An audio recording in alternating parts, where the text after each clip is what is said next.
Ciao a tutti e bentornati in un nuovo video. Nel video di oggi impareremo a tradurre before and after in italiano. Probabilmente già conoscete la traduzione di before and after. Before si traduce con prima e after si traduce con dopo. La difficoltà però sta nell'utilizzare prima e dopo. Infatti ci sono due modi per utilizzarli. Prima di, prima che, dopo di, dopo con un verbo all'infinito e dopo che. Impariamo adesso ad utilizzarli in maniera corretta. Prima di si utilizza se seguito da un sostantivo. Per esempio, devo ripassare prima dell'esame. Devo ripassare prima dell'esame. Come vedete, prima di precede un sostantivo, ovvero l'esame. Prima di si utilizza anche quando seguito da un pronome. Ci sono due persone prima di me. Ci sono due persone prima di me. Come vedete in questo esempio, prima di è seguito da un pronome,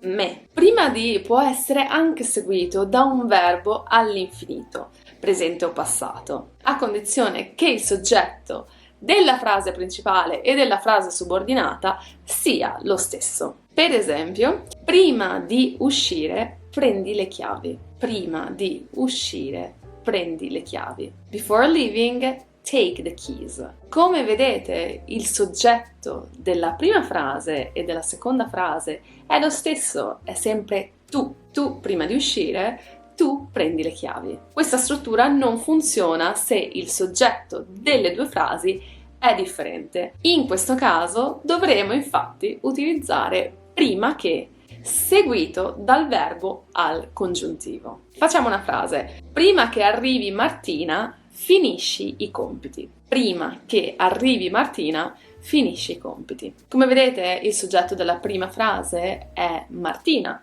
lei, e usiamo il congiuntivo presente nella forma lei. Lei arrivi. Nella seconda frase, invece, il soggetto è tu ed usiamo l'indicativo presente. Tu finisci. Before Martina arrives, finish the homework. Dunque ricordatevi che se le due frasi hanno soggetto differente, dovete utilizzare prima che seguito dal congiuntivo. Stavo aspettando che uscisse di nuovo il sole, ma a quanto pare continua a cambiare la luce, quindi scusate per i continui cambiamenti di luce.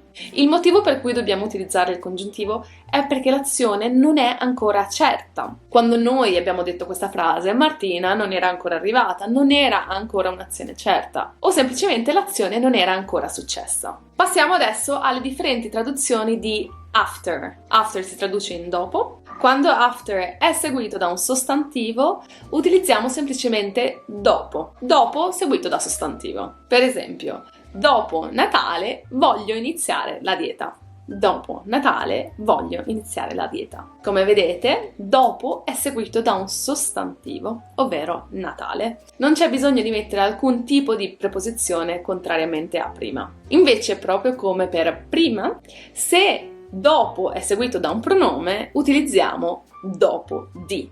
Prendendo infatti la stessa frase che abbiamo visto precedentemente, ci sono due persone dopo di me. Ci sono due persone dopo di me. Come vedete, dopo è seguito da un pronome. Per questo motivo utilizziamo dopo di. Continuiamo con gli utilizzi di dopo. Utilizziamo dopo con l'infinito passato se il soggetto dei verbi della nostra frase è lo stesso. Per esempio, dopo essere tornati dalle vacanze, abbiamo ripreso a lavorare. Dopo essere ritornati dalle vacanze, abbiamo ripreso a lavorare. Il soggetto delle due frasi è lo stesso, ovvero noi, we. Finiamo con l'ultimo utilizzo di after, ovvero dopo che. Qui la situazione si fa un po' più complessa perché dobbiamo seguire determinate regole. Usiamo dopo che seguito dal passato prossimo se il verbo della frase principale è al presente. Utilizziamo dopo che insieme al tra passato prossimo se il verbo principale è al passato prossimo o all'imperfetto. Per esempio, dopo che era tornato dal viaggio,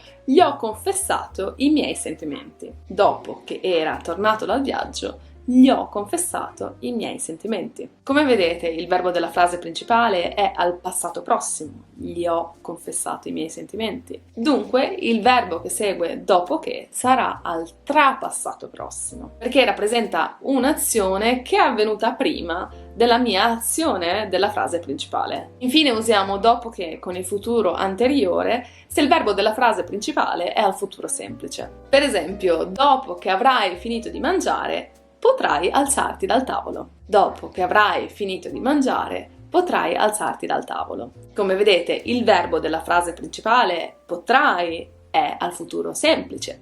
Tu potrai alzarti dal tavolo. Il verbo che segue dopo che invece è al futuro anteriore. Dopo che avrai finito di mangiare. Questo perché anche qui esprimiamo un'anteriorità. Prima dobbiamo compiere l'azione di mangiare, dopo questa potremo alzarci dal tavolo. So che quest'ultimo utilizzo può essere un po' più complesso e può essere necessario fare un po' di frasi, di esercizio, di modo tale da instaurarlo ed utilizzarlo in maniera naturale. Gli altri utilizzi invece sono un po' più semplici e un po' più rapidi da imparare. Ad ogni modo, se volete, potete provare a fare una frase nei commenti e sarò molto felice di correggerla. Terminiamo qui il video di oggi, spero che questo video vi sia piaciuto. Se vi è piaciuto mettete un like ed iscrivetevi al canale. Scusate ancora per tutti i vari cambiamenti di luce. Io vi ringrazio molto per averlo visto e noi ci vediamo molto presto con un nuovo video. A presto!